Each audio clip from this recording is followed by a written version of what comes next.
హౌస్‌లో మొదటి నామినేషన్స్ ప్రక్రియ హోరాహోరీగా, హాట్‌గా జరుగుతూ ఉంది.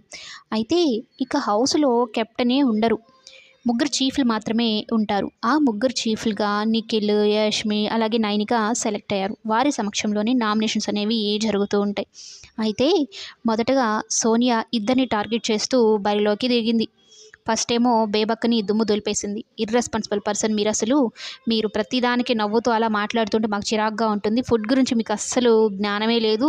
అంత ఇర్రెగ్యులర్‌గా, ఇర్రెస్పాన్సిబుల్‌గా ఎలా ఉంటారు మీరు అన్నట్టు మాట్లాడుతూ ఉంటుంది. ఇక నిఖిల్ వీళ్ళెంత సర్ది చెప్పాలని చూసినా కూడా సోనియా అస్సలు వినిపించుకోదు. మీరెవరు నాకు చెప్పడానికి, నా గేమ్ నేను ఆడుతున్నాను అన్నట్టుగా మాట్లాడుతూ ఉంటుంది. ఇక బేబక్క విషయాన్ని పక్కన పెడితే ప్రేరణ మీద పడుతుంది. ప్రేరణ ఇక తట్టుకోలేదు. తను ఫైట్ చేస్తుంది. అసలు నా గురించి మీకెందుకండి, నేను డిఫెండ్ చేసుకుంటాను. డే అంతా కూడా డిఫెండ్ చేసుకుంటాను. మీరెవరు అసలు మాట్లాడడానికి, అది నా ఇష్టం అన్నట్టు ప్రేరణ కూడా బాగా నోరు రైజ్ చేసి మరీ సోనియాతో గొడవకి దిగుతుంది.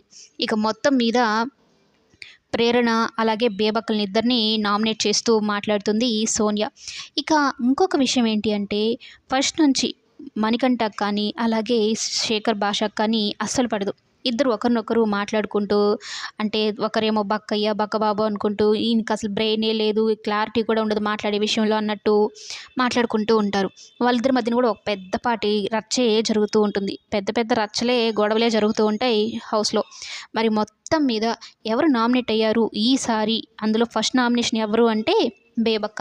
బేబక్కనే ఈసారి నామినేట్ అయింది. మరి బేబక్క ఈ నామినేషన్ నుంచి సేవ్ అవుతుందా లేదా అనేది కమింగ్ ఎపిసోడ్స్లో చూద్దాం.